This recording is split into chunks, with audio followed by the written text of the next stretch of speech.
उत्तर प्रदेश के आगामी विधानसभा चुनाव में एआईएमआईएम अब जोर शोर से अपने चुनाव की तैयारियों में जुट गई है। एमआईएम 100 सीटों पर उत्तर प्रदेश में विधानसभा चुनाव लड़ रही है। मुरादाबाद विधानसभा 28 नगर से एमआईएम ने वकील रशीद को टिकट दिया है, जो पुराने समाज सेवियों में जाने जाते हैं, जिन्होंने एनआरसी धरने का भी मुरादाबाद ईदगाह में नेतृत्व किया था।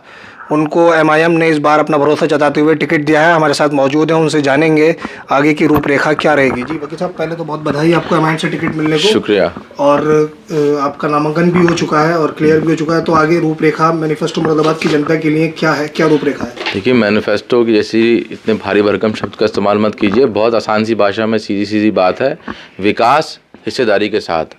जो जिस विकास में देखिए, डेवलपमेंट के नाम पे सारी पार्टियां अपनी बात करती हैं, लेकिन डेवलपमेंट के नाम पे वो सिर्फ उद्योगपतियों का, पूंजीपतियों का फ़ायदा बचाती हैं, अमीर लोगों का फ़ायदा बचाती हैं।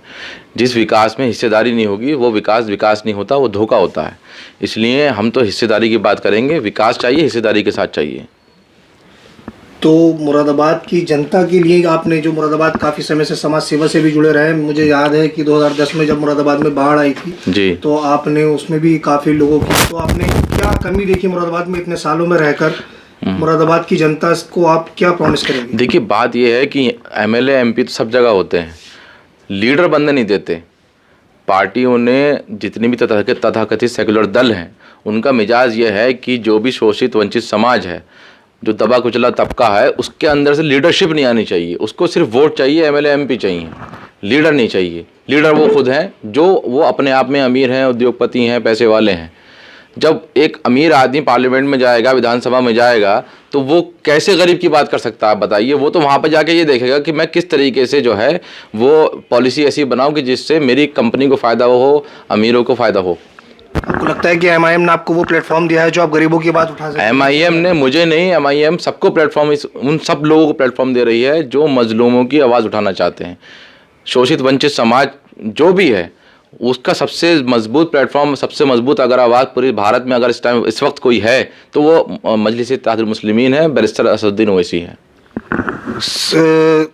गठबंधन की बात चली थी उत्तर प्रदेश में, क्या वजह रही कि अखिलेश यादव से आपका गठबंधन नहीं हो पाया? ये अखिलेश जाने, कोई और जाने, हमें इस बात से क्या मतलब। बैरिस्टर साहब ने तो अभी कहा है कि अखिलेश रोना मत, जो वो बाद में ढिंढोरा पीटते हैं रोने पीटने का, तो हमने पहले कह दिया है, तो वो जाने। अब इस बार जनता सबक सिखाएगी, समाजवादी को भी और बीजेपी को भी। ये लोग तो ये समझ रहे हैं कि हम एक ज़मींदारी सिस्टम में रह रहे हैं कि जहाँ पे हमारी बादशाहत कायम है और हमारे महल खड़े हैं और हमारी हुकूमत चलती रहेगी। ये लोकतंत्र है। ये अभी भी इनके जहनों में ये बात है कि ये 10 साल पुरानी जनता है। 10 साल पुरानी जनता नहीं है, ये नई जनता है जिसके पास मोबाइल है, इंटरनेट है, ग्लोबल विलेज दुनिया बन चुकी है, उनके बारे में सारी जानकारी है। आज जो मुरादाबाद विधानसभा से जो भी जीतता है, चाहे समाजवादी का जीता हो या बीजेपी का जीता हो, वो कभी दिखा दे विधानसभा में उसने कौन सा मुद्दा उठाया मुरादाबाद का? क्या मुद्दा उठाया? यहाँ कारीगर जो है वो पूरा परेशान है, उसके पास खाने को नहीं है, रोजगार के नाम पे उसका उत्पीड़न हो रहा है। सरकारी दफ्तरों में जाता है, धक्के खा के उसको निकाल दिया जाता है। आर्टिजन स्कीम के नाम पे उसके साथ फ्रॉड होता है। ये कब तक चलेगा? उसके पास खाने के लिए नहीं है, जब उसके बच्चे जो हैं वो स्कूल नहीं पढ़ सकते, क्योंकि प्राइवेट स्कूल का ऐसा जाल बिछा हुआ है जहाँ पर वो फीस जमा नहीं कर सकता, और सरकारी स्कूलों की ऐसी हालत है कि वहाँ पर वो क्या कहते हैं, पढ़ाई नहीं है। सरकारी अस्पताल की आप हालत देख लीजिए। आज तक मुरादाबाद को अपोलो क्यों नहीं मिला, एम्स क्यों नहीं मिला? ये हमारे सवाल है। आज तक हमारे यहाँ सेंट्रल यूनिवर्सिटी क्यों नहीं है? ये हमारे सवाल है। हमारे स्वतंत्रता सेनानी जितने भी हैं सबको दरकिनार कर दिया गया। क्यों कर दिया गया? ये हमारे साथ सौतेला व्यवहार क्यों है? इस चीज़ की बात कोई क्यों नहीं करता? आप उनसे पूछिए, जो लोग यहाँ से वोट लेते, जिन्होंने जीता है, इलेक्शन जीता है विधानसभा में, किसी भी पार्टी से भी हो, उनके पास कोई मुद्दा नहीं। उनके पास सिर्फ मुद्दा होता है मैंने ठेका लेना है, मैंने खनन लेना है, मैंने यहाँ से उगाई करनी है। उनके सिर्फ ये मुद्दे हैं। हमारे मुद्दे हैं शिक्षा का, रोजगार का, स्वास्थ्य का।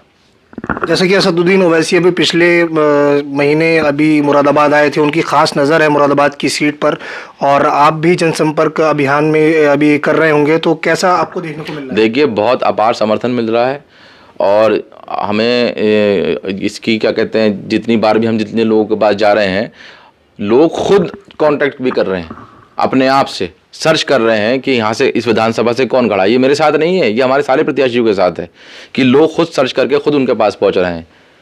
कि MIM से कौन है, वो उनको देखना चाहते हैं, उनको सुनना चाहते हैं, क्योंकि असदुद्दीन ओवैसी साहब ने, शौकत अली साहब ने उत्तर प्रदेश के अंदर यकीन दिला दिया है लोगों को कि अगर मजलूमों की कोई आवाज़ उठा सकता है, गरीबों की, वंचितों की आवाज़ कोई बन सकता है, जो उनके मुद्दे हैं, जेन्युइन मुद्दे हैं, उनकी बात कर सकता है, तो वो सिर्फ MIM है, वो कोई दूसरी पार्टी है ही नहीं। सारी पार्टियां जो हैं परिवारवाद और इन सब चीज़ों में उलझी हुई हैं। उनके दिमाग में सिर्फ उद्योग है, व्यापार है, खनन है, शराब है, ये सब चीज़ें हैं। हमारे दिमाग में गरीबी है, रोज़गार है और शिक्षा है। तो बेशक मुरादाबाद में मुद्दे बड़े हैं, MIM ज़ोर शोर से अपनी तैयारी में लगी है। अभी आने वाली 10 मार्च बताएगी कि इसका रिजल्ट क्या होता है। मुरादाबाद से फ़हीम सिद्दीकी के साथ मुबश्शिर सुल्तान की रिपोर्ट।